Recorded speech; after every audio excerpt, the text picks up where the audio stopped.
예, 지금 요한복음 이제 18장부터 예수님께서 드디어 십자가에 달려 돌아가시게 되는 이러한 과정들에 대해서 쭉 나오고 있는 장면을 보고 있습니다. 그래서 먼저는 유대인들에게 체포되어서 신문 받으시는 그러한 장면, 또 이어서 유대인들로부터 이제 로마 총독 빌라도에게 넘겨져서 빌라도에게 또 신문을 받는 장면들이 19장까지도 이제 걸쳐서 계속 보여지고 있었습니다.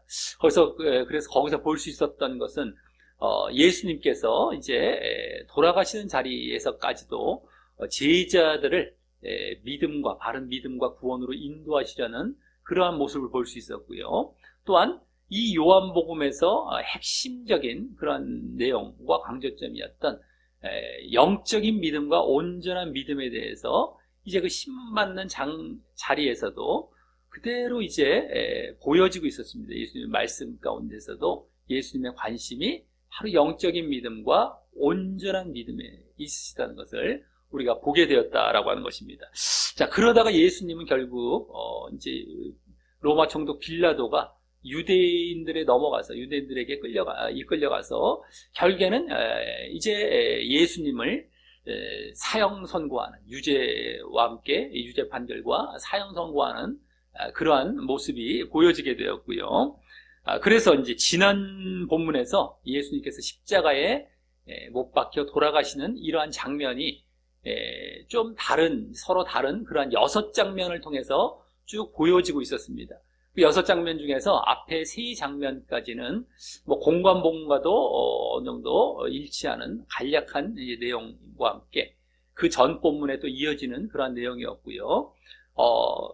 그 뒤에 3장면이죠. 4번째부터 6번째까지 장면을 통해서 우리가 볼 수 있었던 것은 예수님께서 결국 당신에 대한 구약의 예언, 메시아에 대한 구약의 예언을 그대로 성취하고 계셨던 것, 그리고 또 당신의 사역이죠. 당신의 사역을 끝까지 완전히 성취하시며 돌아가고 계셨음을 우리가 볼 수 있었다라고 하는 것입니다. 그래서 예언 성취, 사역 성취, 이제 아주 간단하게 말씀드리자면 그 모습으로 결국에는 이 죽으시며 이제 이 땅을 이제 결국에는 마감하시는, 이제 잠시 또 부활하시기 전에 돌아가시는 이러한 모습, 예언 성취, 구약 예언 성취, 당신에게 주어진 하나님의 사역 성취. 그래서 어쨌든 예언 성취, 사역 성취의 모습을 우리가 이제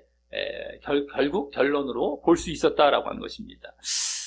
자, 오늘은 이제 그 이후에 이제 그러한 장면이 예언 성취와 사역 성취가 이 요한복음에서 보여주고 있는 특징적인 내용이었다라고 하는 것이죠. 이 요한복음에서 특별하게 다른 공관복음보다 그러한 장면들을 요한복음에서만 더 이제 그려주면서 자세히 말씀되고 그려주면서 그러한 특징들을 보여주고 있었습니다. 자, 오늘은 그 이후에 이제 십자가에서 이제 돌아가시지 않았었습니까? 영원히 떠나시더라 전에 본문 마지막 절에서 결국엔 돌아가신 이러한 모습 이후에 그 예수님의 시체를 이제 처리하고 결국에는 무덤에 안치하는, 장사 지내는 이러한 장면이 나오는 본문입니다.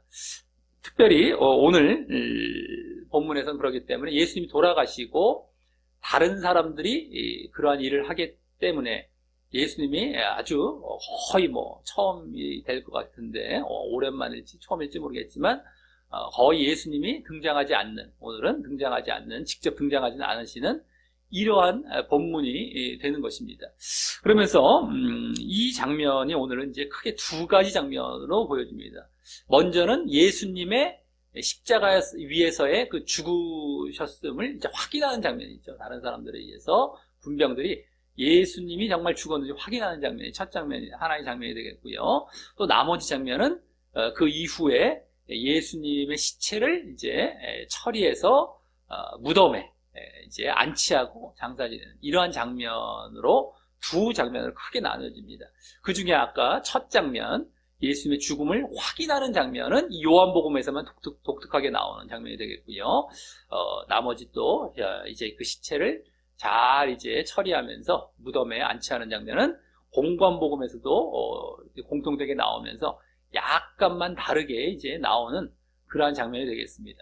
그래서 오늘도 마찬가지로 이 요한복음이 공관복음과 다르게 쓰여진 그런 내용이나 그런 부분들을 우리가 공관복음과 비교하면서 잘 보면서 그 이 요한복음을 통해서 그럼 결국에는 무엇을 우리에게 가르치시고 교훈하려고 하셨는지가 이제 보여지게 되는 것인데, 그것을 이제 발견해 가면서 결국 이제 또 우리가 그동안의 문맥도 잘 고려하면서 봐야 되겠죠. 그러면서 우리에게 주어지는 그 교훈을 이제 또 하나님께서 우리에게 정말 알리시길 원하시는 그 뜻들을 발견하며 교훈을 얻는 시간을 갖도록 하겠습니다. 자, 먼저 첫 절인 31절은요. 이날은 예비일이라 라고 하면서 예비일이라는 것은 뭐의 예비를 하는 날일까?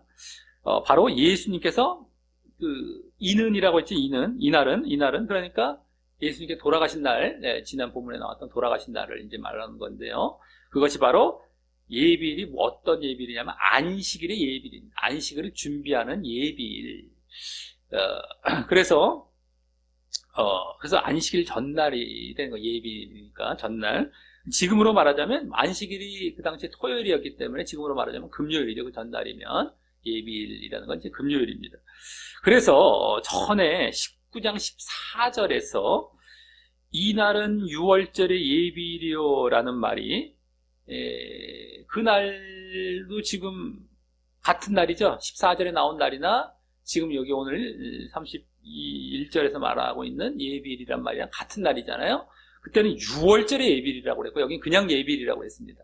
근데 6월절의 예비일이라니까 안식일의 예비일이어야 되는데 6월절에 정말 그 전날인가처럼 보여질 수가 있었지만 그것이 아니라 6월절 주간에 있는 안식일이 거기 이제 들어가 있는데 그 안식일의 예비일이라는 걸 그때 말씀드렸었죠.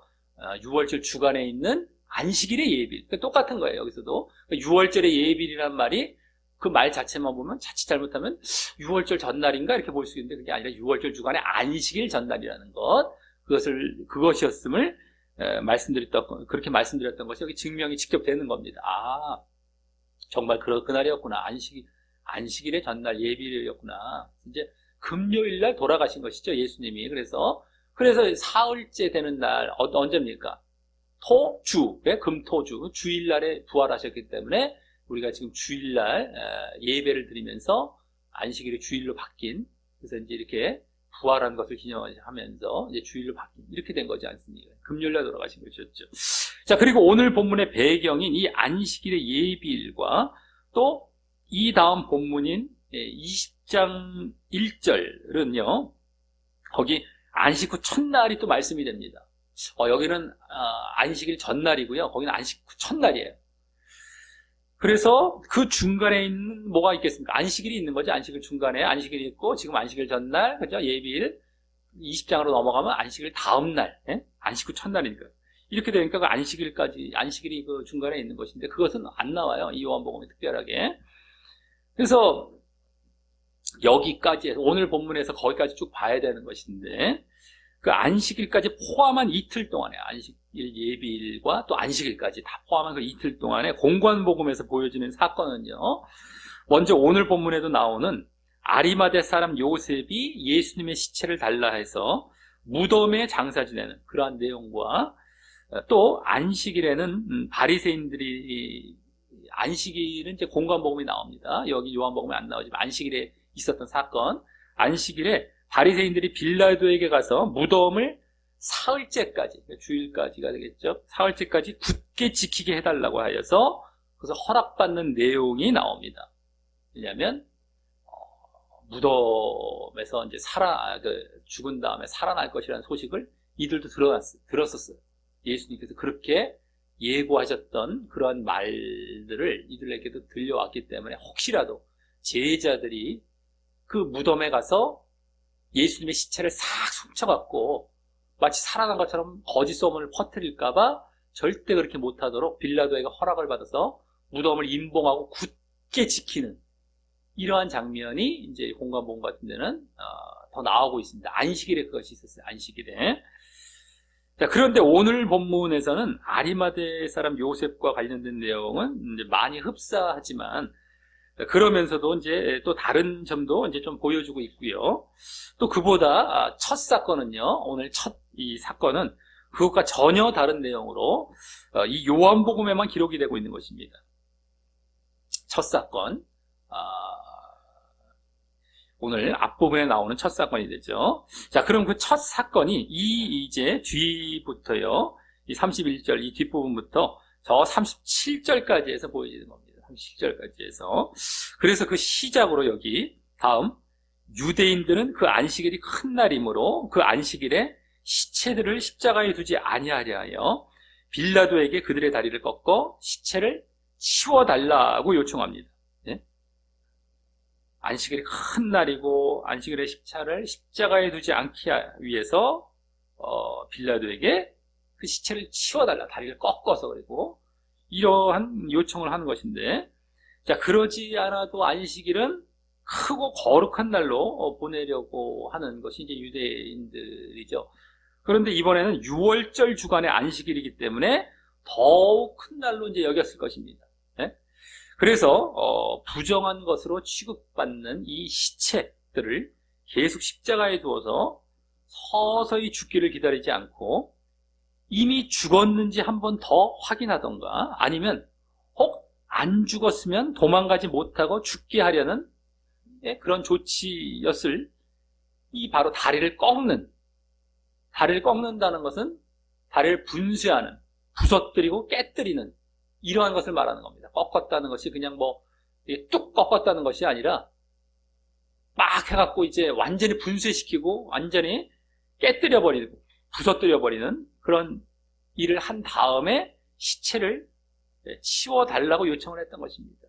그러니까 죽었는지 한 번 더 확인하려고, 내지는 혹시라도 또 살았다면은 도망가지 못하도록, 다리를 부러뜨려 버렸으니, 완전히 분쇄시켜 버렸더니 걸어갈 수가 없으니까 죽게 되죠. 피를 흘린 것도 있고 하니까. 그래서 이제 다리를 빨리 이제 쳐서 서서히 그냥 원래 십자가에 달렸다가 서서히 해서 고통을 받으면서 죽어가는 것이 원래 형벌이었는데, 그것이 아니라 다음 날이 안식일이기 때문에 빨리 좀 이렇게 해서 치워달라는 이런 요청을 한 겁니다. 다리를 꽝 쳐갖고, 그러면 이제 어차피 죽는 것이기 때문에. 자, 그래서 이 일은 다른 것보다 바로 예수님의 이러한 이 일을 요청했던 것, 이 일을 이제 여기 기록하고 있죠. 이러한 일을 기록하고 있는 것은 다른 것보다 바로 예수님의 죽음에 대한 그 확실한 확인과 증거의 차원에서 이 요한복음에서 더 기록되었을 것임을 짐작하고 엿보게 하는 것인데요. 그죠? 빨리 죽게 하기 위한 이 꺾어서 막 시체를 치워달라 이런 지금 요청이니까.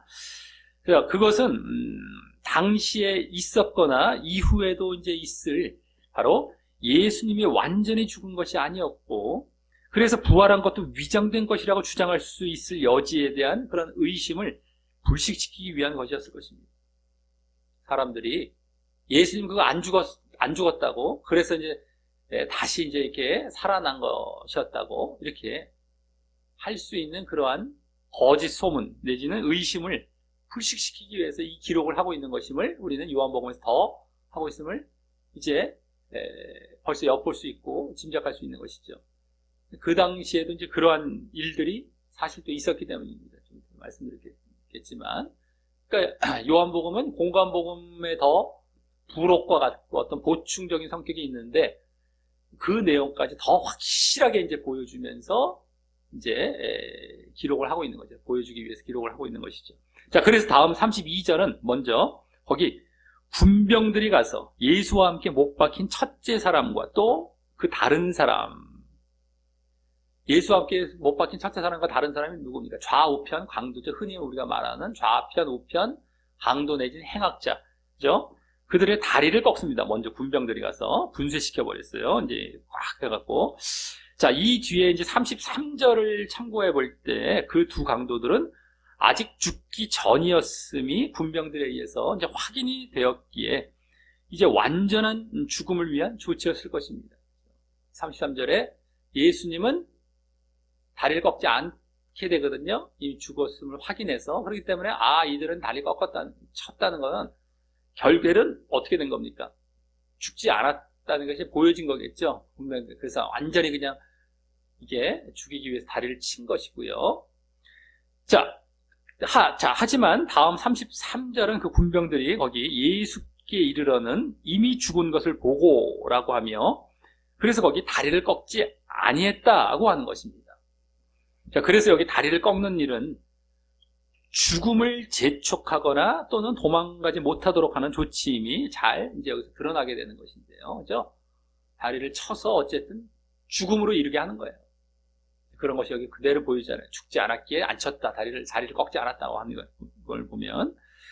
근데 어쨌든 간에 예수님은 좌우편 강도들보다 빨리 죽으신 것이 되는 것입니다. 그죠? 다리를 굳이 꺾지 않아도, 벌써 치지 않아도 돌아가셨기 때문에 더 빨리 돌아가신 거예요. 이 좌우편 강도들은 쳤었어야지 죽었기 때문에. 자, 그게 빨리 돌아가신 것인데, 그것은 예수님의 몸이 약하신 것 때문이라기보다도요, 지난 본문 마지막 절인 30절에서 영혼이 돌아가셨다. 영혼이, 예수님의 이제 돌아가시는 그 장면이 이제 마지막, 그때 영혼이 돌아가셨다는 말이 원어상 더 정확히는 그 영을 넘겨주셨다, 포기하셨다, 이런 말이라고 말씀을 드렸었죠. 그 뜻이었다는 것. 넘겨주셨다, 포기하셨다는 거예요. 돌아가셨다는 것은 당신의 영을 넘겨주셨다, 포기하셨다. 그래서 예수님께서 스스로 그렇게 넘겨주신 거예요. 스스로. 그래서 예수님께서 이 땅에 오신 가장 큰 목적이신 많은 사람들의 대속물이 되시기 위해서 당신의 목숨을 스스로 능동적이고 자발적으로 죽음에 넘겨주려 하셨기 때문일 것입니다. 빨리 이제 돌아가시는 것이 당신의 사역을 성취하시고 이루시고 이제 그것이 완성이 되는 그러한 모습이었기 때문에 빨리 당신이 이제 아예 넘겨주시고 그냥 돌아가시는 이러한 모습이었기 때문에 더 빨리 돌아가셨을 것이다 라고 하는 겁니다. 그만큼 예수님의 당신의 속죄와 구원 사역을 완수하시기 위해서 이 십자가에 돌아가시는 이 죽으시는 자리에서도요, 철저히 예수님은 신실하셨고 충성하셨음을 이제 우리가 보게 되는 것입니다.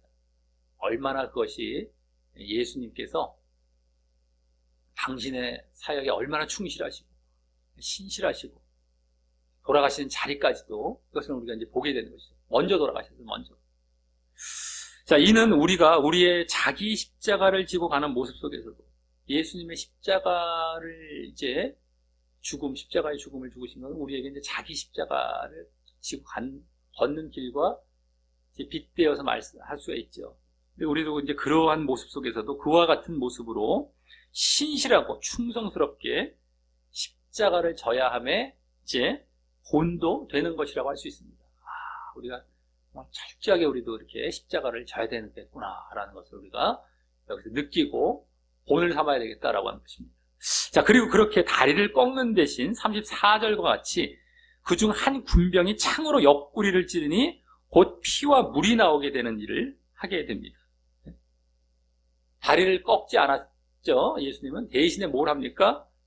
창으로 옆구리를 찔러서 피와 물이 나게 했다는 것이죠. 자, 이 행위는 사실 다리를 꺾는 일보다 더 마치 그 확인사살, 이게 다 확인사살 하는 것처럼 같은 거잖아요. 누구를 이제 전쟁 중에 죽인 것 같았는데 한 번 더 총을 쏴서 확인사살을 더 죽이는 게 이제 이런 모습 아니겠습니까? 근데 아까 다리를 꺾는 것보다도 이 창으로 찔러갖고 피와 물을 다 쏟게 했던 것은 더 큰, 그 확인사살과 같이 그 죽음을 확인하는 작업이 되는 것입니다. 더 큰 죽음을 확인하는 작업이에요. 옆구리를 찔렀는데 이 피와 물이 나왔다는 것은 이제 심장을 찔렀을 가능성이 크다고 할 수 있고요.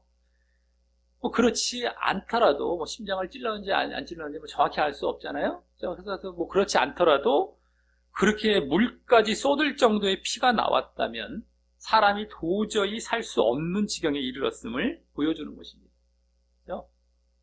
도저히 살 수 없는. 그래서 여기서 이제 피를 쏟고 물까지 쏟으셨다 할 때 우리가 여러 가지 또 물까지 이제 비유를 들어서 뭐 여러 가지 이제 뭐 정결케 하는 물이다, 뭐 생명수의 물이다, 뭐 여러 가지 이제 얘기도 할 수 있을지 모르겠지만 그보다는 일단은 죽으심이 확실하시다. 확실하게 죽으셨다는 걸 보여주는 이러한 차원이 되는 것이라고 할 수 있죠. 아까 다리를 꺾는 것부터 이제 죽게 하기 위한 것이었고, 그 대신에 그보다 더 큰 오히려 일을 이 군병이 한 거예요. 이미 죽었다고 생각하니까 그래 하면서 다리까지는 안 꺾었는데 푹 한번 찔른 거죠. 옆구리를. 그래도 모르니까. 근데 그게 더 큰 일이 된 거예요. 더 큰 죽음을 확인하는 일이 된 겁니다. 자, 그래서요, 그것이 여기는 초점인 것입니다. 아주 그냥 완전히 살 수 없는, 완전히 돌아가신 것이죠. 자, 그래서 다음 35절에서는 이를 본 자가 증거하였으니 그 증거가 참이라 라고 하면서 이 이를 본 자가 누구겠습니까? 이 요한복음에 을 쓴 누구예요? 사도 요한이 되겠죠? 사도 요한 자신이 직접 보았고 그것이 분명히 참이고 사실임을 증거했다고 예수님께서 피와 물까지 흘리시며 분명히 죽으셨음을 증거한다고 하는 것입니다. 사실이다, 참이다, 이건 내가 분명히 봤고, 그러니까 분명히 죽으신 것이다. 예수님이 분명히 죽으셨음을 내가 증거한다 라고 하는 그 말인 거예요, 지금. 자, 그래서 다음 또 저가는 그 사도 요한이죠. 아까 본 자 사도 요한이 자기의 말하는 것, 그 뭡니까? 피와 물이 나왔다는 그 증거의 말이죠. 피와 물이 나왔다, 다 쏟았다. 그 말하는 것이 참인 줄을 알고, 그것이 정말 진짜인 것을 알고, 자기가 봤고, 뭐 너무너무 이게 분명한 거니까 알고, 너희라는 것은 이 요한복음을 보는 자들이죠. 읽거나 보거나 하는 자들, 접하는 자들로 믿게 하려 함이니라. 라고 해서, 정말 완전히 돌아가셨음을 믿게 하신다는 것, 믿게 한다는 것이죠. 이게 믿게 한다는 건 다른 것보다도 정말 예수님께서 돌아가신 거고 완전히 죽으신 것이었다. 이것을 내가 믿게 하려고 이걸 쓰고 있다. 이걸 얘기하고 있는 것입니다. 자, 그러니 그러니까 이제 십자가의 죽으심이 정말 완전히 이루어진 것이다. 이거죠. 일명 십자가의 죽음, 십자가의 그 대속의 죽으심이 만약에 예수님이 안 죽으셨다면 대속이 이루어질 수도 없거든요. 그 십자가, 우리 십자가 할 때 그 가장 중요한. 근데 그게 분명히 돌아가시면서 그 대속의 죽으심을 죽으신 것이었다. 이거죠. 이제 더 나아갑니다. 분명히 돌아가십니다. 자, 그러니 이 말에서 지금 이 사건을 기록하고 있는 주된 이유가 앞서 짐작했듯이 예수님의 죽으심에 대한 확실한 확인과 증거를 위한 것임이 직접 드러나고 있는 것이고 말입니다. 그렇죠? 이게 지금 요 사건이 요한복음에만 지금 기록되고 있잖아요. 37절까지 해서 쭉 요 지금 예수님의 죽음을 확인하는 요 장면. 그게 정말 예수님의 죽음에 대한 확실한 확인과 증거를 위한 것임이 여기서 더 직접 이제 드러나는 것이. 이걸 왜 기록했을까? 요한복음에서만. 그겁니다. 자, 이는 공관복음 중 마태복음에 보면은요, 마태복음에 보면 예수님께서 부활하신 이후에 무덤을 지키던 군병들이 그 부활하신 사실을 유대 종교 지도자들에게 알리자 그들은 군병들에게 돈을 많이 주며 예수님의 제자들이 자기 군병들이 잘 때 예수님을 도적질을 해갔다고 말하게 함으로써 또 그래서 이 당시까지 그 거짓 사실이 유대인 가운데 두루 퍼지고 있었기 때문에 거짓이 오히려 퍼졌습니다. 종교주자들이 군병들에게 이제 그 무덤에서 사라지고 뭐 부활했던 거 이제 말을 했더니만 그걸 갖고 그냥 돈을 줘갖고 입막음을 하고 거짓 소문을 퍼뜨린 건데 그게 그 당시까지도 퍼지고 있었다라는 기록이 마태복음에 나오죠. 그렇기 때문에 이 요한 사도는 다시 그것을 바로잡아서 바르게 알리고 정말 죽으신 것이다. 뭐 누가 뭐 훔쳐가거나 해갖고 안 죽었고 뭐 훔쳐가고 해서 뭐 부활한 것처럼 위장한 것이 아니다 라는 걸 분명히 알리고 그래서 미혹을 없애며 예수님의 죽으심과 그리고 또 그 이후에 부활하심에 대한 복음을 확실히 알리기 위해서였을 것입니다. 부활하심도 완전히 죽으셨기 때문에 부활이 의미가 있는 것이지, 거기서 죽으심 가운데 살아났다는 것이. 안 죽으셨다면 이거 뭐 부활도 거짓이고, 죽으심, 대속의 죽으심도 안 죽으신 것이고, 보통 문제가 이제 복음의 핵심을 완전히 비껴나가는 것이 되는 것인데, 그렇기 때문에 이것을 그냥 지나칠 수 없는 것이었습니다. 요한 사도는 아까 마태복음에 공관복음에는 이제 그런 것들이 기록이 돼 있었어요. 거짓 소문이 퍼지니라.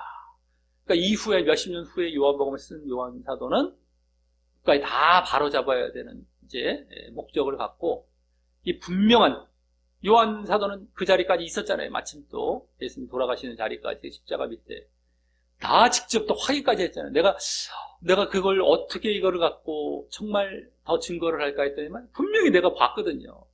그게 이제 하나님께서 떠오르게 하셨겠죠. 그래서 적게 하셨겠죠. 네? 너 그거 보지 않았느냐?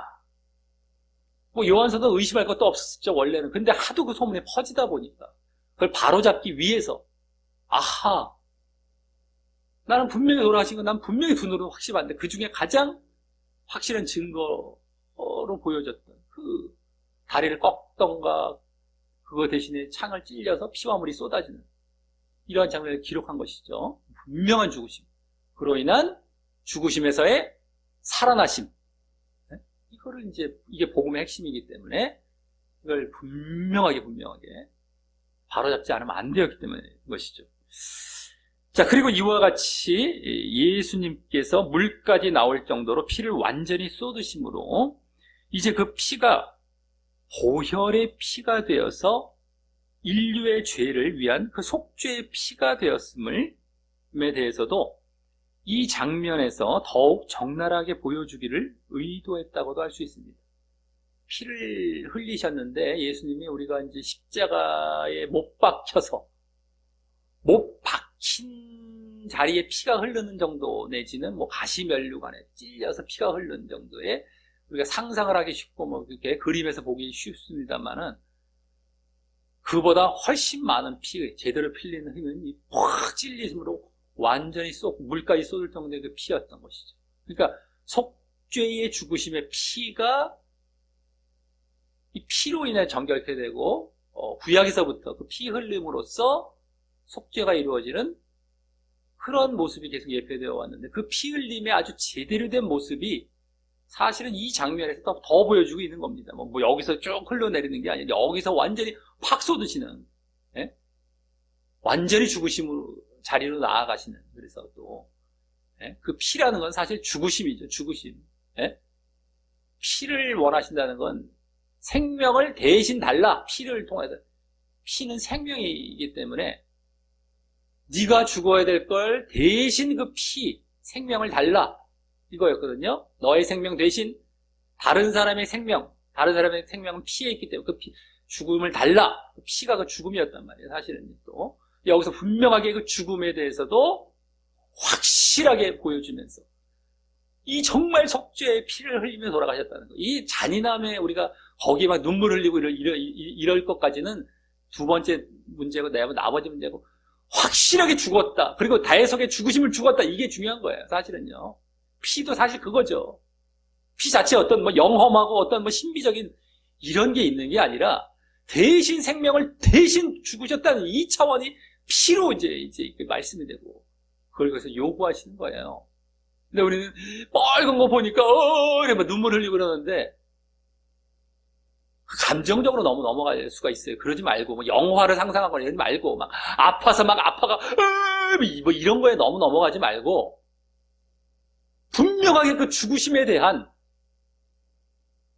이것에 초점을 둬야 되는 것이고, 여기서는 그것이 아까도 그걸 증거하기 위해서 기록이 된 데다가 정말 이 피 흘림의 확실한 장면을 통해서도 그 죽으심에 생명을 대속하시는 그 피였다는 것까지 더 확실하게 보여지는 장면으로 이제 요한 사도는 기록했을 것이다 라고 하는 것입니다. 자, 그리고 다음 36절은 이제 그렇게 돌아가심이 또한 이제 두 부분에 있어, 예? 지금 기록된 그 부분이 이제 두 부분에 있어서 모두 성경의 예언, 구약 성경의 예언이죠. 구약 성경의 예언을 성취하는 모습이기도 함에 대해서 37절까지 요한사도가 이제 기록을 또 합니다. 36, 37절에서. 그러니까 예수님께서 그와 같이 예언을, 성경 예언을, 예, 구약 성경이죠. 구약 성경 예언을 성취하시며 죽으신 메시아이심을 더욱 드러내 보이며, 예, 더욱 드러내 보이는 겁니다. 지난주도, 지난 본문에서도 나왔지만, 더욱 드러내 보이며 예수님을 속죄의 죽음을 죽으신 메시아로 믿고, 그래서 속죄함을 받으라는 차원에서 말입니다. 네? 그렇게 완전히 예언까지 성취하셨기 때문에 그 속죄의 죽음을 죽으신 메시아로 믿고 너희들 그 속죄함을 받고 구원으로 나아가라 라는 차원에서의 이제 이 예언 성취를 기록하고 있는 것이 이제 요한사도. 자, 또한 이 예언 성취를 통해서 지난 본문에 이어 예수님께서 스스로 돌아가실 때까지, 예? 지난주에는 지난 본문은 그랬죠. 예수님께서 스스로 이제 막 이 돌아가실 때까지 그 구약 예언을 성취하시는 메시아이심을 보이신 것. 지난 본문에 나왔어요. 돌아가시는 그 자리까지도 내가 목마르다 하시면서 막, 예? 그 예언 성취하시려고, 예? 그거 하셨던 모습도 그 앞에서 또 나오고, 예언 성취했던 모습이 나왔던 그러한 그 스스로의, 예, 그렇게 성취하시면서 그런 메시아이심을 보이신 것을 이제 넘어서요. 이제 넘어선 거예요. 스스로 그때는 보이셨대요. 그걸 넘어서 이제 그 이후에도, 완전히 돌아가신 이후에도 당신과 관련된 예언의 성취가 이루어지는 그러한 메시아이심, 바로 예수님께서 그런 메시아이심을 분명히 여기서 이제 보여주게 되는 것입니다. 당신 스스로도 성취하셔서 그걸 보이셨는데, 이거는 이제 돌아가셨어요. 죽으셨는데도 예언 성취가 또 이루어지고 있는 거예요. 그러니까 분명한 메시아라는 것이죠. 그것을 요한사도는 더 보여주려 이제 기록을 하고 있는 것입니다. 또한, 자, 그럼 먼저 36절은 뭐가 나옵니까? 어떤 예언이 나옵니까? 이 일들이 이룬 것은 이라고 하면서요. 이 일이 아니라 일들입니다. 원래 정확히는 일들, 이 일들. 그러니까 복수죠. 그래서 여기 예언 성취가 두 개가 나오는 거예요. 36, 37절에. 어쨌든 간에. 라고 하면서, 먼저는 뭐예요? 그 뼈가 하나도 꺾이지 아니하리라 한 성경을 응하게는 성취되게, 성취하게 하려 함이라고 합니다. 성경을 성취하게. 예언 성취죠. 근데 어떤 내용이에요? 뼈가 하나도 꺾이지 아니하리라 하는 내용이에요. 뼈가 하나도 꺾이지 아니하리라. 자, 이건 이제 메시아에 대한 그 뼈가 꺾이지 아니라는 그런 예언인데, 자, 이 뼈가 하나도 꺾이지 아니하리라는 예언은 무엇보다 구약 모세 5경 가운데 출애굽기와 민수기에 기록되고 있는, 예? 출애굽기 12장 또 민수기 9장인데요. 거기 기록되고 있는 이스라엘 백성이 출애굽하면서 만들어진 유월절 규례 가운데 어린 양을 먹는 방식 가운데 들어있는 예언의 말씀입니다. 어린 양. 출애굽하면서 막 그냥 어린 양을 먹는 그 방식, 그 유월절 규례로 이제 그게 만들어졌어요. 그래서 그때 뼈를 꺾지 말라 이거죠. 뼈를 꺾지 말라. 자, 그 어린 양은 그 이스라엘 백성들이 출애굽할 때 그 양의 피로 양을 먹을 집 문설주와 인방이죠. 문설주와 인방에 바르고 그 밤에 그 고기를 이제 구워서 막 불에 구워서 빨리 먹어야 되니까 빨리 불에 구워서 무교봉과 쓴 나물과 함께 이제 먹게 하신 그러한 양이었어요. 어린 양입니다. 양이었는데 그 문에 바른 피로 인해서 애굽에 이제 하나님께서 천사를 보내셔서 사람과 짐승까지도 처음 난 것들을 다 죽게 하는 일명 장자 재앙이죠. 장자. 근데 사람뿐만 아니라 짐승까지도 다 처음 난 것, 장자. 다 죽여버리는 그런 재앙을 내리실 때 그 피를 보고 문설주와 인방에 바른 문에 바른 그 피를 보고 그 유대인들에게는 재앙이 내리지 않고 넘어가게 하심으로써 그 넘어간다는 의미인 유월한다, 한자어로 넘어간다는 유월한다, 이거 같은 말이에요. 넘어간다, 유월한다. 예? 그 의미에서 6월절이 나온 것이었습니다. 6월절 할 때 5월절, 6월절, 4월절, 7월절 뭐 이런 6월절은 절대 아니죠. 행여라도 6월한다, 넘어간다. 그 피를 바른 집에서 어린 양을 먹었어요. 그 어린 양을 먼저 잡아서 피를 바르고 그 집 안에서 양을 잡아먹어 구워서 막 나물과 함께 같이 먹었는데 그 집은 죽음의 사자가 하나님께서 이제 재앙을 안 내리시고 넘어가게 하셨다는 거예요. 안 죽이시고 재앙을 안 내리시고 넘어갔다. 6월절 이거죠. 그 6월절 가운데 그 양을 먹는 방식 가운데 뼈를 꺾지 말라 했던 그 예언이었죠. 자, 그래서 이 뼈가 꺾이지 않는다는 예언을 성취하는 것은 예수님께서 구약에서부터 그 예표된 그 피로 인해 죽음을 면하게 할 어린 양과 같은 분이심을 보여주는 것입니다. 어린 양의 피 때문에, 그죠? 어린 양을 잡아서 피를 발라서 그 어린 양의 그 피 때문에 죽음이 면해졌잖아요. 그죠? 죽음이 넘어가 버렸잖아요. 하나님의 재앙이. 그래서 그것과 같은 분, 어린 양과 같은 분이라는 것이 이제 을 보여주는 것입니다. 대표적으로 그 사건이죠. 예수님을 어린 양이라고 했을 때 대표적인 사건이 바로 출애굽 때의 6월절 사건 때 나오는 그 말입니다. 자, 지금 앞서 피를 흘리신 것이, 예수님께서 피를 흘리신 것이 그 어린 양의 피와도 같은 격이 되고 말입니다. 예? 그리고 그 피는 죽음을 면케하는 피였듯이, 예?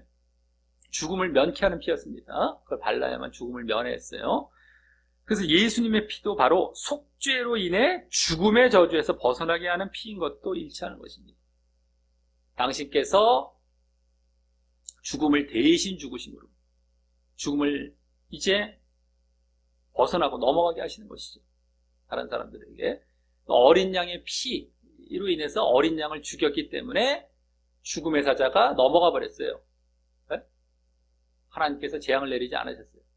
예수님의 피도 그 피를 대신 돌아가셨기 때문에 그걸 믿는 자들은 죽음을 당하지 않는 그 피와도 일치하는 것이죠.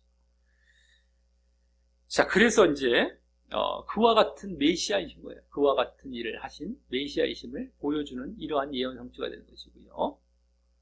자, 다음 37절은 또 다른 성경에 이러죠. 또 다른 성경. 성경 다른 부분에 이거죠. 성경 다른 부분에, 구약 성경 다른 부분에 저희가 그 찌른 자를 보리라 하였다고 하면서 이제 또 다른 이제 구약 성경의 예언 성취를 이제 말합니다. 이 말씀은요, 이 찌른 자를 보리라, 저희가 그 찌른 자를 보리라라는 말씀은 이번에는 구약 스가랴 12장 10절에 예언된 말씀으로서 그 스가랴서에서 그 말씀은 이제 이스라엘의 회복과 재건을 예언하는 가운데 이제 나온 말씀으로서요.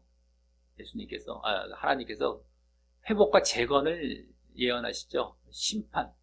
앞부분은 심판, 뒷부분에 갈수록 회복과 이제 재건에 대해서 말씀하실 때 그때 나온 말씀입니다만, 그래서 유대인들이 자기들이 찌른 메시아를 보며 애통해하며 회개하는 모습 가운데 나온다는 그런 말씀입니다. 자기들이 찌른 그 메시아를 보면서 막 회개하는 거예요. 찔렀다는 것이죠. 자, 그리고 그 예언의 전체적인 성취는 사도행전에 나오는 오순절에 베드로의 설교를 듣고 유대인들이 우리가 어찌할꼬 라며 회개하는 그런 모습에서 바로 성취되기 시작했던 것입니다. 우리가 어찌할까? 그것을 이제 막 고백하는 이러한 모습에서 성취되기 시작했습니다. 회개하는 모습이. 근데 여기서는요, 어쨌든 거기서 그 말씀에서, 스가랴서 말씀에서 구약 메시아를 찌를 것에 대해서 예언하고 있는 것을 지금 여기서는 초점을 맞추어서 예언 성취로 말하고 있는 것이죠. 메시아를 찌를 것. 네? 거기서 찌른 자를 보리라 그랬잖아요. 찌른 자. 그러니까 이미 그 메시아를 찌를 것, 유대인들이 찌를 것에 대해서 예언이 되어 있고, 그 찌른 메시아를 보면서 회개하는 장면까지 이제 여기 지금 말씀된 것이지만, 어쨌든 찔렀다라는 장면에 대해서 예언되어 있었던 것을 여기 지금 초점을 맞춰서 그 예언이 성취되었다라고 지금 여기 기록하고 있는 것입니다. 찔른 부분, 그들이 찔른 다음에 회개한 부분까지도 이제 나중에 가면 사도행전에 이루어지지만 일단 여기서는 그 찔러서 메시아를 죽게 했던 이러한 모습에 초점이 있는 것이에요. 자, 그 찌름이 십자가에 못 박은 찌름 말고도, 우리도 십자가에 못 박은 것도 찔렀던 것으로 볼 수 있죠. 근데 그거 말고도 앞서 보여진 옆구리를 찌른 사실까지 예언되어 있음을 보여주고 있는 것인데요. 이게 십자가에 못 박은 찌름이 정도가 뿐만 아니라 옆구리에 찌른 것까지 예언되어 있었던 거예요. 그래서 찔림을 좀 당했다고 지금 그대로 설명하고 있는 것이잖아요. 자, 그러면서 그 예언도 역시 메시아에 대한 예언이었듯이 그 예언에 대한 성취를 이루었다는 것을 여기 말하면서, 그 예언, 그 구약의 예언을 다 성취했다고 말하면서 결국 예수님이 메시아의 힘을 보여주고 있는 것이라고 할 수 있습니다. 아까도 마찬가지예요. 아까도 결국에는 뼈가 꺾이지 않았다. 하나도. 그것도 메시아에 대한 예언이고, 이것도 바로 메시아에 대한 예언인 것이죠. 자, 그러한 예언까지 성취하시면서, 그래서 바로 이 예수님은 분명한 메시아이시다. 분명한 메시아이시다는 것을 여기 더 보여주고 있는 것입니다. 자, 여기까지가 예수님께서 다리를 꺾이지 않고 옆구리를 창에 찔린 사실을 새롭게 보여주면서, 다리를 꺾이지 않고 옆구리에 창이 찔렸어요. 이걸 이제 요한복음에서만 새롭게 보여주면서 그것이 구약의 예언도 성취임을 보이는 그런 말씀이었다면요. 예언 성취입니다. 예언 성취도 이루어지고 있었던 것임을 이제 보여주는 말씀이었다면, 다음 38절부터는 예수님께서 장사 지내심을 받고 무덤에 안치되는 장면이 나오는 부분입니다. 그러니까 예수님의 시체가 처리되고 무덤에 이제 안치가 되고 이제 그거야말로 장사가 지내시는 것이죠. 자, 그런데 이 부분은 아리마대 사람 요셉을 중심으로 공관복음과 많이 비슷한 내용이 나오게 되고요. 그 가운데 니고데모가 등장하여 장사를 돕는 내용이, 그런 모습이 추가적으로 여기 더 보여지게 되는 것입니다. 자, 그래서 먼저 38절은 아리마대 사람 요셉이 예수의 제자나라는 말은 공관복음과 같은 내용이지만요. 요거 이제 공관복음도 그대로 나옵니다. 아리마대 사람 요셉이 예수님의 제자다. 공관복음도 같이 나오지만, 그 다음 유대인을 두려워하여 은휘하더니, 은휘라는 것은 자신을 감췄다는 거예요. 감추고 비밀리 했다는 거죠. 비밀리 했다. 유대인을 두려워해서 자기가 예수님의 제자인 것을 비밀리 했다, 감췄다 이겁니다. 그 말이 좀 다르고, 다음 2일 후에 빌라도더러 예수의 시체를 가져가기를 구하매 빌라도가 허락하는지라 이에 가서 예수의 시체를 가져가니라 라는, 다시 공관복음과 이 말씀은 공관복음 같은 내용입니다. 빌라도에게 시체 가져가기를 아리마대 사람 요셉이 구해서 허락함으로 그 시체를 가져갔다, 이 내용이죠. 공관복음에도 그대로 같은 내용입니다.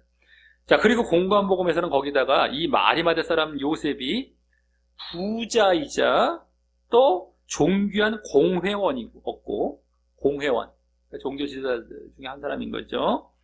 또 하나님 나라를 기다리는 자, 하나님의 나라를 기다리는 자였으며, 그러니까 아주 믿음이 있었던 자들이었고, 또 선하고 의로운 자이면서 예수님을 정죄한 공회의 결의와 행사에 찬성하지 않았던 자, 예수님을 죽이고 결의했던 것에 찬성하지 않았던 그런 자였다며, 한마디로 부자이자 공회원이자 또 예수님의 제자였다고 소개가 되어 나오고 있는 것인데요. 부자, 또 종교 지도자, 또 예수님의 제자인 것을 이제 쭉 말씀하고 있는 겁니다. 여기서는 그 말들 대신 앞서의 그 유대인을 두려워하여 제자됨을 감추고 비밀로 했다라는 내용이 더 추가되어 나오고 있는 것입니다. 두려워해서 제자됨을 감추고 비밀로 했다는 거예요. 유대인을 두려워해서. 잘 들으셔야 됩니다. 말씀이 새롭기 때문에 제가 반복을 하는 거예요. 딴 생각하고 못 알아들을까 봐요. 이거 빨리 말씀드리면 다 흘러갑니다. 말씀으로 우리 말씀만 보기 때문에 말씀만 갖고 말씀드리기 때문에 자꾸 딴 생각하거나 이제 반대로 흘러갈 수 있어요. 자꾸 이제 말씀을 드릴 때는 잘 하나하나 알아들으셔야 됩니다. 반복해서 이제 쉽게 말씀드리려고 천천히 반복해서 지금 말씀드리는 것이죠.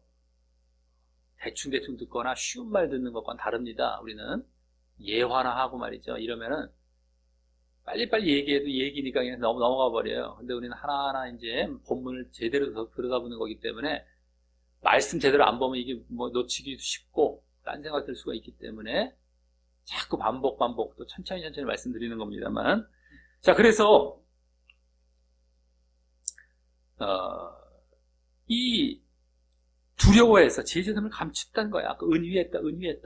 예? 그래서 비밀로 했다라는 내용이 요한복음에는 아까 아리마대 사람 요셉에 대한 소개가 좀 덜 나오는 대신에 이 부분이 더 소개되어 나오고 있는 거예요. 숨겼다라는 요 내용. 자, 이를 볼 때 아리마대 사람 요셉이 이 시점에서 이제 용기 내어서 이 시점 막 예수님이 돌아가신 이 시점에서 막 용기 내어서 다소라도 공개적으로 자신의 제자됨을 드러내면서까지 예수님의 이제 시체를 요구한 거라고 할 수 있습니다.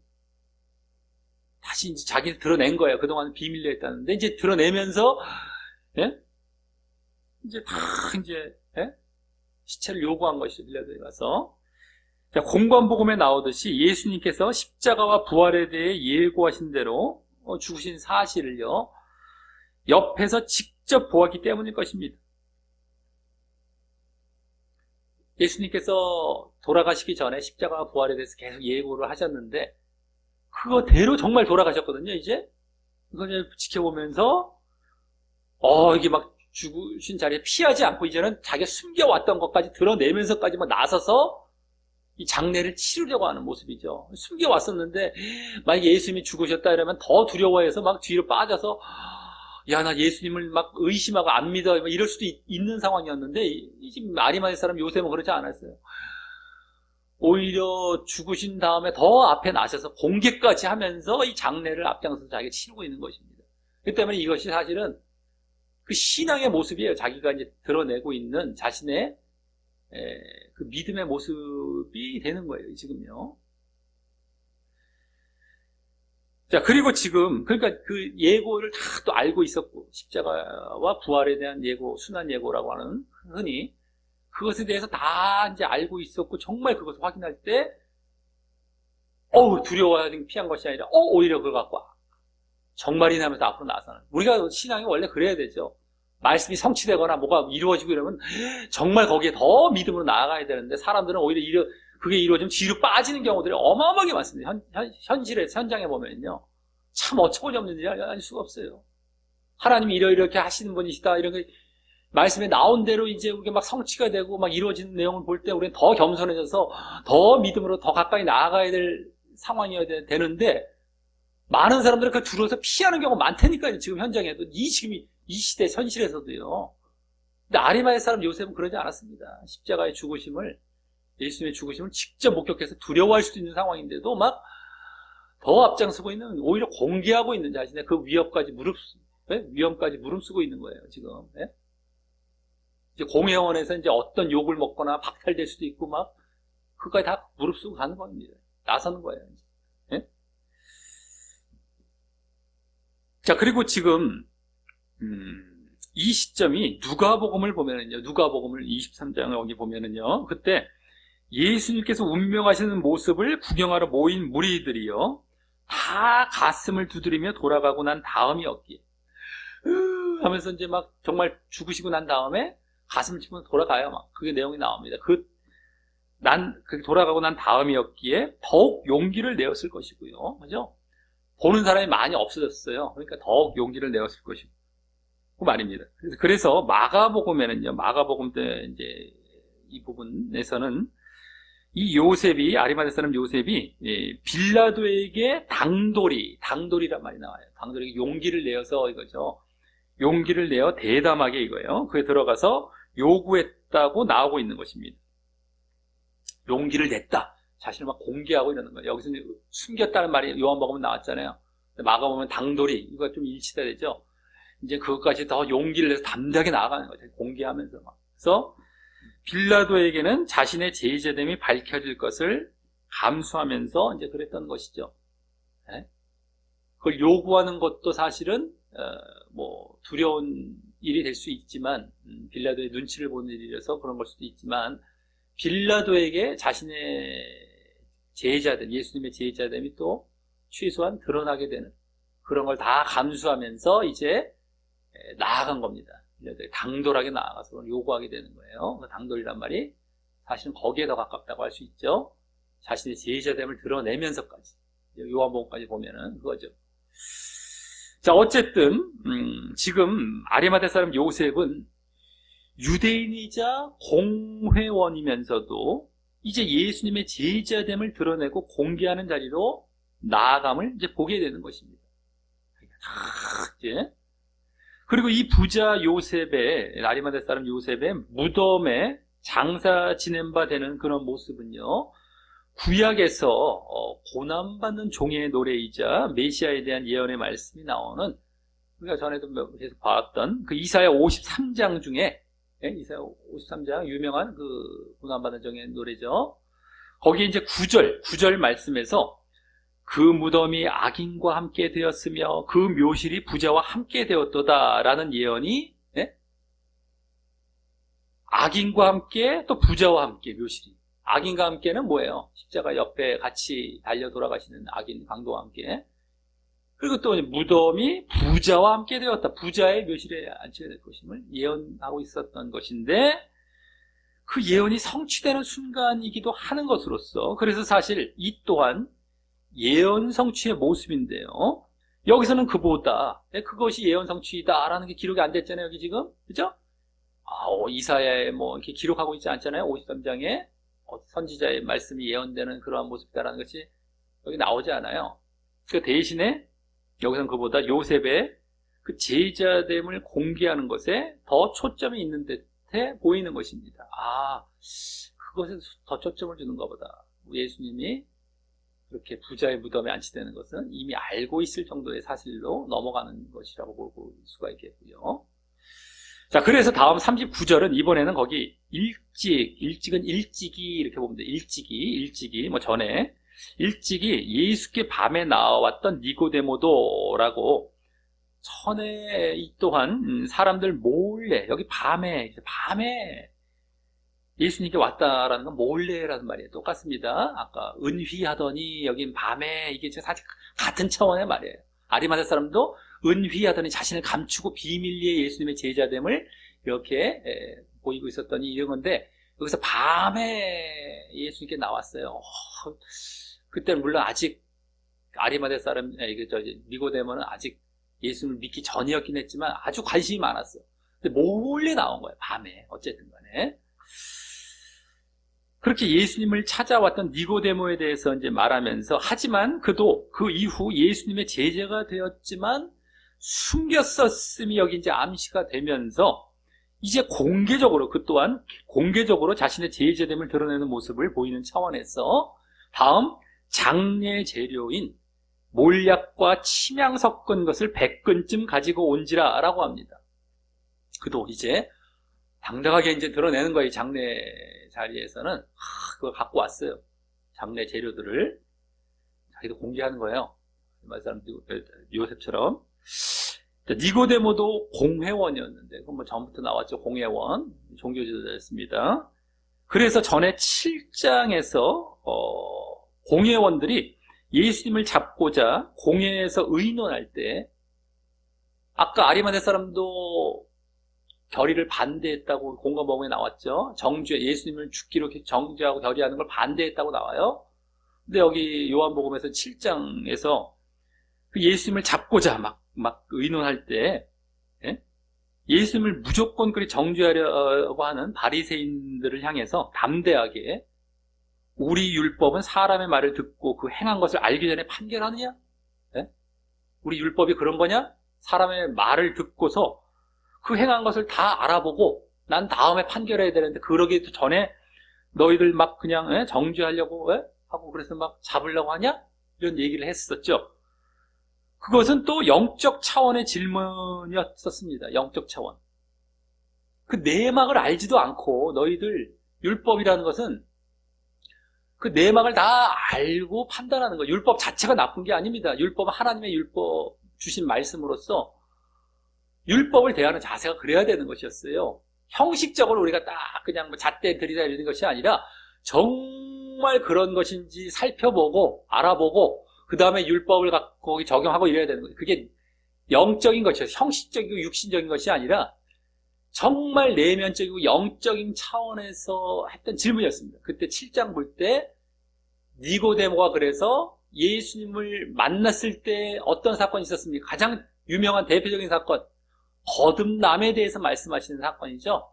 니고데모 사건은 바로 아주 성경 전체에서 거듭남과 관련된 유명한 사건입니다.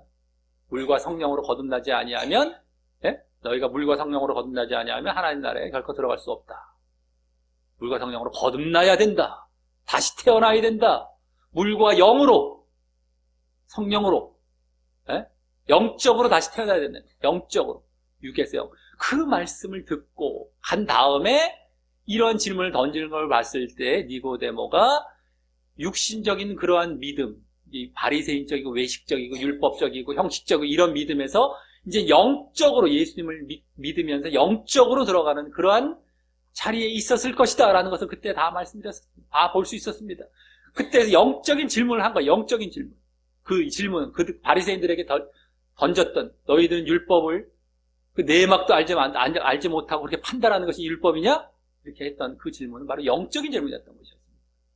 그의 변화된 믿음도 암시하면서 자, 그러니 지금 두 공회원들이자 종교지도자들이 아리마대 사람 요셉, 니고데모 이 두 공회원들이자 종교지도자들이 그동안 숨겨왔던 자신들의 예수님의 제자됨을 공개하고 드러내며 예수님의 장례를 치르는 일을 함께 협력하여 해결하고 있는 모습이 지금 이게 장면인 것입니다.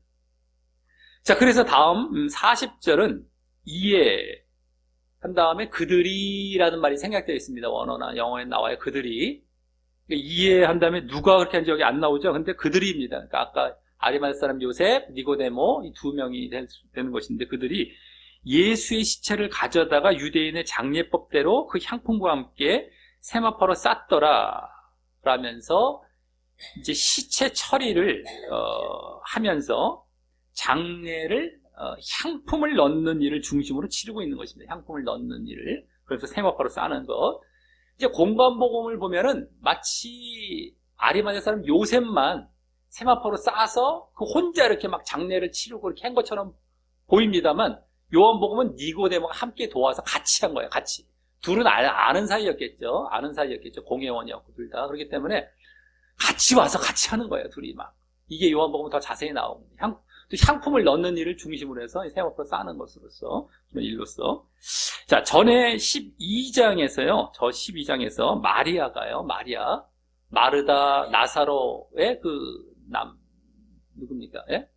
형제였죠. 형제. 어쨌든 그 마리아가 비싼 향유 한 근을 예수님께 붓고 머리털로 발을 씻는 그런 모습으로 이제 죽은 사람에게 냄새를 방지하기 위해 기름을 바르는 일을, 예? 장례 절차 중에 그런 것이 있습니다. 죽은 사람에게 냄새를 방지하기 위해 기름을 바르는 일이었어요. 기름을. 그 일을 했던 것은 그때가 유일한 것으로서 예수님의 장례 준비를 그때부터 예수님의 인정까지 받으면서 했던 모습에 이어서 이 두 명이 향품을 넣는 일을 중심으로 다시 이제 장례 준비를 하고 있는 거예요. 더 제대로 된 장례 준비죠. 그때 마리아는 이제 부활하시기 전에 이 다른 여인들이 가서 기름을 바르러 갔다가 부활하셔버렸어요. 부활해버리셨어요. 그래서 기름을 미처 바르지도 못하고 부활하셨는데 그 기름 바름은 바로 마리아의 향유를 붓는 사건으로서 벌써 장례가 준비가 되고 있었던 그런 모습이었습니다. 또 어쨌든 여기서는 또 그에 의해서 또 다른 또 이제 장례 준비가 된 것이었어요. 이게 지금. 자, 그리고 그때 마리아의 그 장례 준비는요, 예수님의 죽으심과 부활로 인한 구원에 관심을 둔 마리아의 영적인 믿음을 보여준 것으로서 죽으심과 부활로 인한 구원에 관심을 둔 거예요. 그때 다 봤습니다. 영적인 믿음을 보여준 것이었습니다. 마리아의 그 장례 준비가요. 그냥 이렇게 장례 준비를 한 것이 아니라 벌써 다 내다본 거예요. 죽으실 것을 다 마리아는 벌써 내다보고, 그로 인한 또 부활까지도 다, 그래서 그 구원, 네? 그것에 관심을 둔 마리아의 영적인 믿음을 보여준 거예요. 영적인 믿음. 네? 십자가와 부활에 관심을 둔 영적인 믿음. 근데 반면 그때 그것을 말린 사람이 있었었죠. 제자 중에 가룟 유다입니다. 가룟 유다는 같은 경우는 그 향유를 판 돈으로써 가난한 자를 돕는 데 더 관심을 가졌음으로 말미암아 예수님께서 이루실 이 세상의 육신적인 차원에서의 왕 되심, 메시아 되심을 말하보는 그 육신적 믿음을 보여준 것이었습니다. 그때 가룟 유다는 마리아와 반대 차원 육신적 믿음이에요. 그냥 가난한 자들이나 돕고 이 세상의 유토피아를 잘 이루고 이런 거. 예수님의 나라는 이 땅이 아니었습니다. 이 세상이 아니었어요. 저 하늘이고 영적인 차원이죠. 육신적인 차원이 아닌데 가룟 유다는 당장에 그냥 가난한 자를 돕는 거 그거 팔아가 그게 더 낫지 않았겠느냐 이러면서 지금도 그런 경우 많을 수가 있습니다. 영적인 일보다도 육적인 일을 하면서 자기들이 더 거창하고 제대로 일을 하는 것처럼 여기는 경우가 많아요. 누가복음에 마르다와 마리아 대표적인 거죠. 그때는 마리아와 가룟 유다가 빗대어져 나왔죠. 우리 여기 요한복음 12장에서는. 근데 누가복음 같은 경우는 마리아와 마르다가 빗대어서 나오잖아요. 마르다는 열심히 일을 했어요. 봉사를 해요. 예수님을 위해서 육적인 일을 합니다. 마리아는 그거 안 해요. 그냥 발치에 앉아서 말씀을 들어요. 영적인 일이죠. 예수님은 어떤 걸 인정하십니까? 영적인 일을 해라. 이것은 그냥 몇 가지만 하던가 한 가지만 하던가 최소화시키고 이거는 안 해도 그만이라는 거예요. 그러니까 쉽게 말해서요. 너희들 영적인 거. 근데 가룟 유다가 이제 여기서는 그런 육적인 믿음을 보인 게 바로 그것이었습니다. 지금도 이 분간들을 못 한다니까. 가난한 사람들 돕는 거 좋잖아요. 가룟 유다 자리 찾고 있으려고. 봉사하는 거 우리 좋잖아요. 당장 눈에 보이고 업적 드러나고 막 화려해 보이고 막 이런 것에 사람들은 아주 그냥 관심 많고 자기 이 세상이 지금 사실 사회생활과 직장생활할 때 보면 다 그렇게 이루어지거든요. 겉모습 잘 보이는 거거든요. 이러면 끝이에요. 최고예요. 최고. 인정받고 좋은 대우 받고. 근데 믿음과 이 우리의 신앙은 그게 아닙니다. 눈에 안 보이더라도 실질적으로 진짜 마음 내면에서부터의 그거. 누가 보던 안 보던의 문제. 하나님을 의식하고 영적인 것에 관심을 갖고. 근데 마리아의 그때 장례 준비를 했던 거, 향유를 부으면서 그건 영적인 믿음을 드러내고 있었던 상황이었어요. 그 반면 가룟 유다는 육적인 믿음을 드러내고 있는 것과 함께 빗대어 보여지면서 더더욱이 확실하게 말이죠. 자, 그러기에 지금 이들의 모습도 이들이 예수님을 믿게 된 제자들임을 보여주는 것뿐만 아니라 아리마대 사람과 지금 요셉과 지금 니고데모 이들이 예수님을 믿게 된 제자들임을 이제 공개했잖아요. 그걸 이제 보여주는 것뿐만 아니라 또 그 믿음이 마리아와 같이 영적인 믿음이었음까지 보여주고 있다고 할 수 있습니다. 지금 장례 준비를 마리아도 그때 장례 준비 향유를 부으면서 그 장례 준비한 게 영적인 믿음을 보인 것이었어요. 근데 지금 아리마대 사람 요셉과 니고데모도 마찬가지입니다. 아까 그 십자가와 부활에 대한 말을 듣고 마리아도 그랬을 것이고요. 그것을 그대로 바라보면서 이제 부활을 더 바라보는 것입니다. 앞으로 부활하실 것을 바라보면서 무덤에 안치하고 있는 거예요. 장례를 다 치러주고 있는 겁니다. 그 내용이 다 지금 영적인 것이었단 말이죠. 아리마대 사람 요셉과 니고데모도 그거 그대로입니다. 아까 말씀드렸던 도망가지 않았어요. 두려워서. 오히려 제자들, 12제자들은 다 지금 도망간 상태였고 겨우 이제 요한 정도만 이제 같이 남아있는 정도인데 이들은 나서서 그걸 갖고 치르고 있다는 건 이거는 영적인 믿음의 자리에 있기 때문에, 그 십자가와 부활에 대한 분명한 믿음을 갖고 있기 때문에. 예? 자, 그래서 그것을 마리아와 같이 그대로 영적인 믿음을 보여주고 있다고 할 수 있는 것입니다. 니고데모도 앞서 7장에서의 공회원들을 향한 질문이 영적인 질문이었던 데서도 암시되고 있었고요. 그의 영적인 믿음으로 나아가고 있었던 거죠. 우리의 율법은 내막을 알지도 않고 판결하냐? 이러면서 영적인 믿음으로 나아가는 것. 이 다른 바리새인과 공회원들과 다른 모습을 보이고 있어요. 그들은 외식, 육신적인 믿음인데 질문을 던지면서 그들에게 약간 반박하면서 벌써 영적인 믿음이 벌써 암시되고 있었습니다. 니고데모.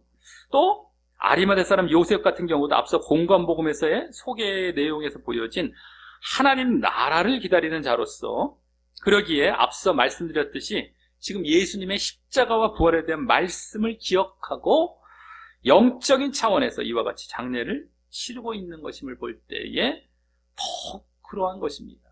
하나님 나라를 기다리는 자. 이 소개가 뭐 거짓으로 소개가 된 게 아니죠. 공관복음에 나와 있지만 물론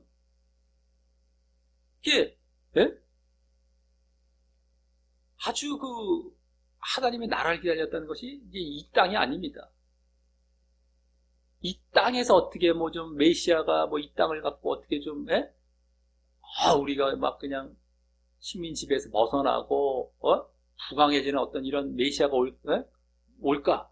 이게 아니었단 말이에요. 하나님 나라를 기다리는 영적인 메시아. 이런 모습이며 이런 것들. 그러니까 이제 그런 데서도 벌써 다 이제 보여지고 있는 것인데, 이제 마리아와의 사건과도 이렇게 12장에 나온 사건과 연결해 봤을 때도 영적인 믿음이었기 때문에 바로 이러한 모습이었을 것임을 더 이제 알 수 있는 것이고 말이죠. 자, 다음 41절은 다시 공관복음과 거의 같은 내용으로 거기 하반절에 나오는 아직 사람을 장사한 일이 없는 새 무덤이 있다는 소개가 나오는데, 다만 그 앞에 이제 상반절에서 그 무덤이 동산 안에 있다라는 사실과 또 무엇보다 그 동산이 예수님께서 십자가에 못 박히신 곳 안에 있다. 이게 곳에 있다라는 건 곳 안에 있다라는 거예요. 정확하게 예수님께 십자가에서 못 박히신 곳 그 안에 거기에 다 같이 이렇게 안에 있다라는 것이죠. 동산이 그 새 무덤도 이제 그 동산 안에 또 있고요. 더 자세히 말하고 있습니다. 그래서 또 다음 42절에는 이 날은 유대인의 예비일이요라고 오늘 본문 첫 절인 31절에서 언급한 내용까지 다시 말하면서 다음 더 말하고자 했었을, 또 무덤이 가까운 거로 예수를 거기 두니라라고 방금 41절과 같이 그 새 무덤이 십자가에 못 박힌 곳에서 가깝기에 그곳에 장사한 그 이유를 말하고 있는 것입니다. 예비일이에요. 예비일. 유대인의 예비일, 안식일 전날이기 때문에 빨리 치워야 되는 것뿐만 아니라 마침 또 무덤이 옆에 있는 거예요. 이렇게 돌아가시는 그 십자가 가까운 데 있으니 이거 안 저거 할 이유가 없는 것이죠. 그러니까 그런 데다가 이것까지 해갖고 여기 이제 우리가 이제 안치했다라는 걸 이제 요한복음은 더 자세히 이제 말씀해주고 있는 겁니다. 가까이 있었다, 무덤이. 자, 그렇게 무덤이 가까워서 이렇게 그곳에 장사했음을 이렇게 지금 41, 42절에서 두 번이나 강조하고 있는 이유는 예수님께서 아주 쉽고 분명하게, 그게 어렵게 딴 데 무덤 갈 것도 없고 아주 쉽고 분명하게 장사되었음을 보이기 위해서였을 것입니다. 분명하게 죽으셨고, 그래서 분명하게 무덤에 장사되었고, 이게 다 분명하게 죽으셨다는 차원이죠. 그걸 더 이제 보여주는 차원이 될 겁니다. 가깝게 있었다는 것, 무덤이. 그것까지 더 이제 기록을 하면서 요한복음에서만.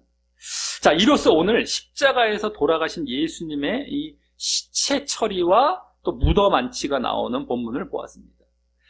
크게 두 가지 장면이 보여지고 있었는데요. 먼저는 이 요한복음에만 나오는 장면으로서 예수님께서 다리를 꺾이우지 않고 옆구리를 창에 찔리신 장면이었는데, 이는 예수님의 죽음에 대한 확실한 확인과 증거가 되는 장면이죠.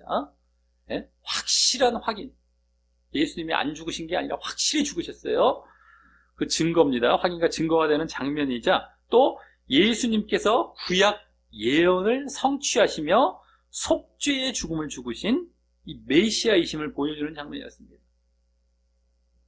예언 성취, 확실한 죽음, 구약 예언 성취. 그렇기 때문에 그 예언 성취를 이루신 메시아, 속죄의 죽음을 죽으신 그 메시아, 그걸 보여주는 그런 장면이었습니다. 첫 번째 장면, 요한복음에만 나오는. 자, 이는 예수님께서 돌아가시는 장면들이 나온 그 지난 본문에 이어서, 지난 본문은 이제 돌아가시는 그까지에 이렇게 달리시며 십자가 못 박히고 그 장면, 나온 그 지난 본문에 이어서 예수님께서 이제 돌아가신 이후, 이제 돌아가시고 죽으신 다음입니다.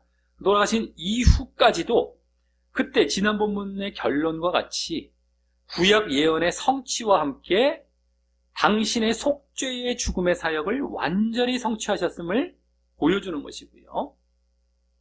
지난 본문의 결론도 그랬죠. 예언 성취, 사역 성취. 아까 처음에 말씀드렸습니다. 다시 한번. 거기에 결론적으로 보여졌다고 했는데 여기서도 마찬가지죠. 구약 예언의 성취와 함께 속죄의 죽음의 사역을 완전히 성취하신 거예요. 이 죽으심이 확실하다는 거잖아요.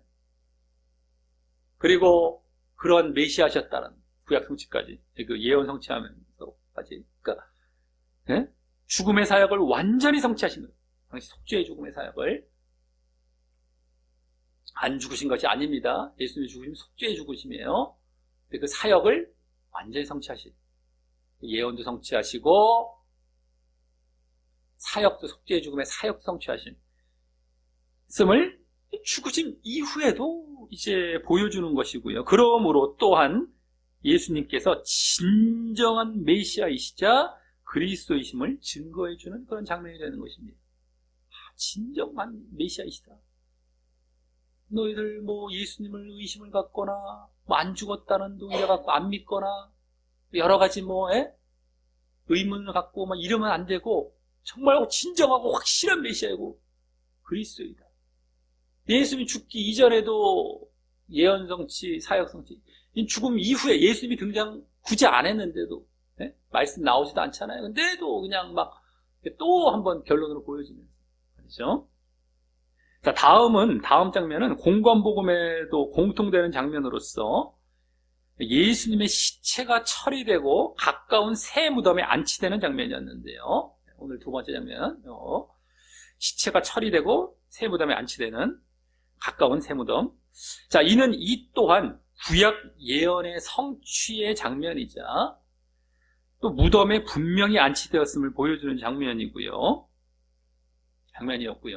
그래서 아까 구약 예언 성취, 또 확실한 죽음심, 이것이 이제 거기에 다시 또 이렇게 보여지는 것이죠. 그런 장면이었고요.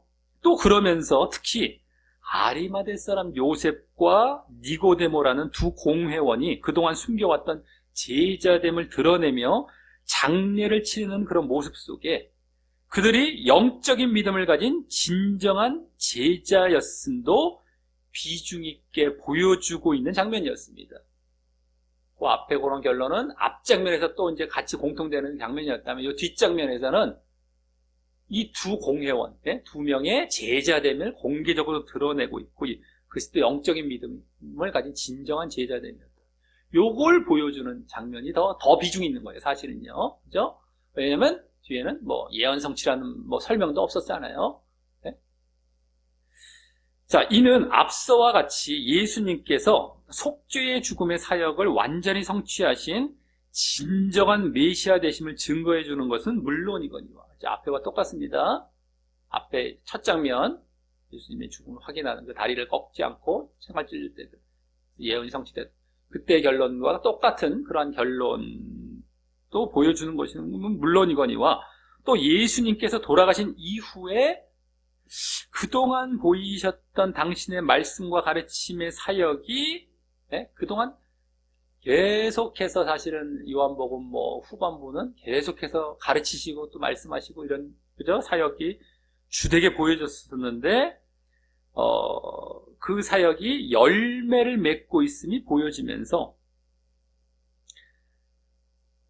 당신의 가르침의 사역 또한 완전히 성취하고 계신 사실을 보여주는 것이라고 할 수 있습니다. 물론 그때 뭐 아리마대 사람 요셉이나 니고데모가 가르침을 직접 받았다고 나오진 않지만 간접적으로 가르침을 받았을 것으로 보여지고, 특별히 이제 물론 후반부 같은 경우는 이제 사실 뭐 간접적으로 받기도 쉽지 않았을 수도 있을지 모르겠습니다만, 왜냐하면 그 날 자체가 이제는 6월절 식사 자리에서 이루어진 그 가르침이었기 때문에 12 제자가 중심이 되었죠. 하지만 어쨌든 간에 요한복음 전반부에서 가르쳐진 내용을 통해서도 전달이 된 거죠. 전달이 됐다가 어쨌든 그 사역이 요한복음에서 가르침의 사역 자체가 아주 비중 있게 나왔는데, 그 사역도 열매를 맺고 있다는 것이 오히려 이 두 공회원을 통해서 이제 보여지고 있는 그런 것이었다라고 할 수 있는 것입니다. 열매를 맺고 있었어요. 가르침의 사역 또한 아까 속죄의 사역이 완전히 성취됐다면 이제는 가르침의 사역까지 이제 열매를 맺고 성취가 되고 있는 거예요. 자, 그래서 오늘 본문은 단순히 장례와 장사 장면을 보여주고 있는 본문이 아니라요. 많이 아니라 우리는 이걸 사건, 그냥 이런 일이 있었고 이렇게 돌아가셨다, 어떤 지식적이고 이러한 그냥 사건 정도로 이렇게 이러셨대, 이렇게 돌아가셨대, 이렇게 뭐 지식만 알고 그것만 알라고 주신 그런 말씀이 아니라요. 그 이면에 이러한 구약 예언 성취와 속죄와 가르침의 사역 성취 내용들을 담고 있는 본문인 것입니다. 구약 예언 성취, 이건 해설까지도 오늘 다 되었습니다. 해설 안 된 부분도 있었지만 어쨌든 요한사도에서 해설까지 이 예언 성취라는 게 딱 나왔고, 또 한편으로는 사역 성취였어요. 사역 성취인데 사역은 두 가지죠. 속죄의 사역, 죽으심을 확실하게 죽으시면서, 또 하나는 가르침의 열매가 나타나요. 이 두 공회원이라는 제자들의 영적인 믿음의 모습을 통해서. 그러니까 사역의 성취인데 속죄의 사역, 가르침의 사역, 이 대표적인 사역이죠. 예수님의 그 성취, 그리고 예언 성취, 구약 예언의 성취, 이게 다 그 내용들을 담고 있는 본문인 것입니다. 지난 본문에서도 이와 비슷한 결론이 보여지고 있었지만, 예언 성취, 사역 성취라고 했습니다. 지난 본문에서도. 근데 그때는 예수님께서 죽으시기 직전까지 해서 그 결론이 보여졌다면, 오늘은 죽으신 이후에도 그 결론이 보여지고 있는 것입니다. 이는 그만큼 이제 예수님의 메시아로서의 속죄와 가르침의 사역이 당신이 돌아가셨다고 실패로 끝났던 것이 아닌, 돌아가셨으니까 실패다! 뭐 바리새인들이나 이 종교주의자들은 아주 좋아했겠죠. 유대인들은 아직 끝장이다 라고 했을지 모르겠습니다. 또 다른 마귀나 뭐 여러 이제 어떤 그러한 대적 세력들은. 근데 그것이 아닌 이제 효력을 발휘하고 열매를 맺을 성공적인 것이었음을 예표해 주는 것입니다. 속죄사역 성취하고 가르침의 사역도 이제 열매를 맺고 성취가 되고, 그래서 효력을 발휘하고 열매를 맺는 그러한 성공적인 것이었음을 예표해 주는 것이 되는 거예요. 오늘 이런 장면을 통해서. 이것이 그냥 뭐 우리 지식적으로 예수님이 그냥 창에 찔렸대, 아이고 눈물 한번 흘리거나 뭐 이런 정도의, 지금 이런 거에 자꾸 넘어가죠. 육적인 거에 자꾸 신경 쓰지 말고 우리 영적인 걸 봐야죠. 자꾸. 실패가 아니라 성공이에요. 성공. 지금 예언 성취도 분명하게 메시아로서 드러내시면서,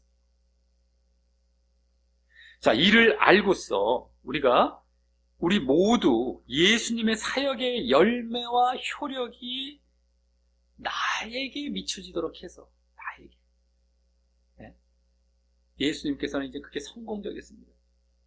효력을 발휘하고 열매를 맺을 것이었는데 그것이 나에게 미쳐지도록 해서 우리가 결국에 가져야 될 건 그래서 뭡니까? 영적인 믿음이죠. 영적인 믿음, 온전한 믿음이죠.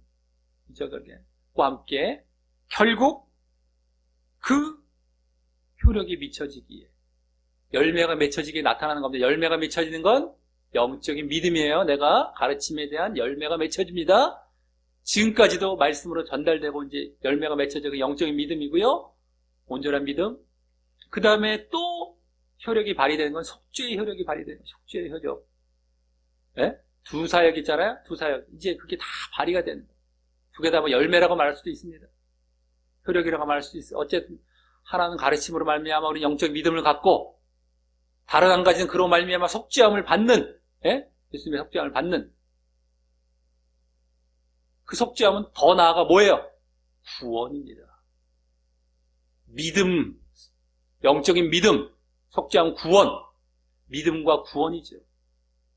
이 사역이에요. 사실은 예수님께서 하시고자 하셨던 거는 우리가 늘상 성경에서 발견하고 보고 있고 강조되고 있음을 알고 있는 믿음과 구원을 위한 사역이 가르침과 속죄의 사역, 죽으심의 사역으로 결국 우리에게 하고 가신 것인데, 그것이 정말 우리에게 미쳐지게 해서 정말 우리가 영적인 믿음을 갖고 그게 우리가 미쳐진 상태가 된 거예요.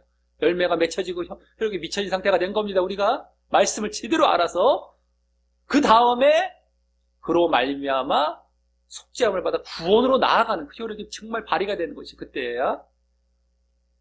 그래서 신정 예수님께서 그 메시아 되심으로 그 사역을 통해서 우리 인류에게 그 누구든 간에 정말 갖기를 원하셨던 그러한 믿음과 구원의 자리에 들어가게 되시고 영원한 구원 받게 되시기를 예수님의 이름으로 간절히 축원합니다.